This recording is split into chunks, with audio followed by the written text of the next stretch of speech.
Le travail, c'est la liberté. Le travail, c'est l'égalité des chances. Le travail, c'est la promotion sociale. Le travail, c'est le respect, c'est la dignité, c'est la citoyenneté. Mes chers compatriotes, la crise morale française porte un nom, c'est la crise du travail. Le travail n'est pas assez respecté, le travail n'est pas assez récompensé, le travail n'est pas assez considéré.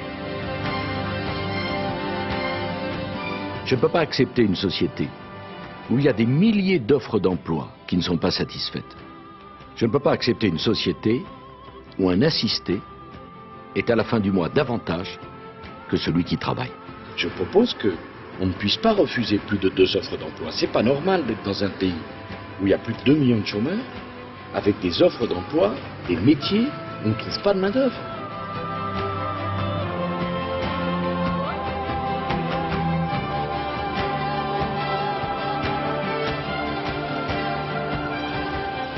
Tous ceux qui voudront travailler davantage pour gagner davantage pourront le faire. Sait-on que celui qui est au SMIC et qui travaille 50 minutes de plus par jour peut espérer 15% d'augmentation de son pouvoir d'achat.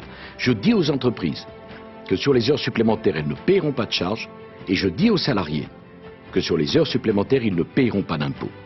On augmentera ainsi le pouvoir d'achat, on mettra du carburant dans la croissance française, la croissance créera des emplois, les emplois donneront du pouvoir d'achat, nous allons regagner le point de croissance qui nous manque.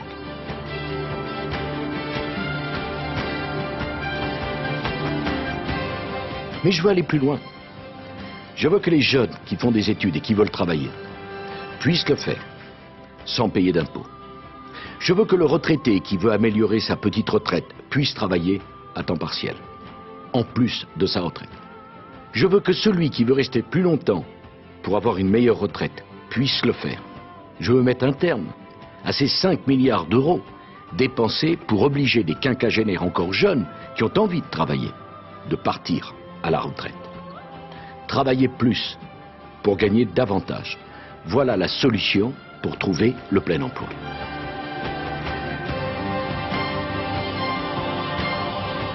Je souhaite également mettre la question du logement au cœur du débat politique français. Je veux que chacun d'entre vous puisse être propriétaire de son logement. À ceux qui n'ont pas de relation, je veux dire que la garantie, la caution de leur emprunt, c'est l'État qui la donnera. À ceux qui ont un patrimoine et qui veulent le laisser à leurs enfants, je veux dire que je supprimerai les droits de succession pour la quasi-totalité des Français. Parce que je crois à la famille, parce que je crois au travail. Et parce que quand on a travaillé toute sa vie, on a le droit de transmettre à ses enfants le fruit d'une vie de travail. Je veux faire de vous une France de propriétaires. Et aux malades, je veux dire que je n'accepterai pas que lorsqu'on emprunte, on doit passer de visite médicale et que celui qui est malade pour emprunter doit payer plus cher. C'est l'État qui cautionnera l'emprunt de celui qui est malade. C'est ma conception de l'égalité, de l'équité et de la justice sociale.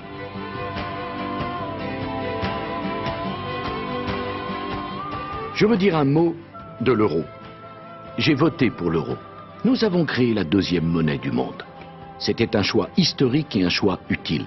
Mais je veux dire aussi qu'on n'a pas fait l'euro pour que l'euro soit surévalué et détruise des emplois en Europe. Je poserai la question de la surévaluation de l'euro qui crée tant de déficits chez Airbus. J'ai toujours choisi l'Europe et je crois en l'Europe. Mais l'Europe, je veux qu'elle protège de la mondialisation. Je veux une Europe qui n'ait pas peur de parler de la préférence communautaire pour défendre notamment nos agriculteurs. Parce qu'une France sans ouvriers, sans usines, une France sans paysans, sans ruralité, une France sans artisans, ça serait une France appauvrie, culturellement, économiquement, socialement, politiquement. La seule façon de gagner davantage, c'est de travailler davantage. La seule façon d'obtenir le plein emploi, c'est de libérer les forces du travail. Je veux que la France redevienne le pays de la création, de l'innovation, créer des richesses pour les mettre au service de tous. Mes chers compatriotes, il n'y a pas de fatalité. Ce que les autres ont réussi, nous pouvons le réussir ensemble.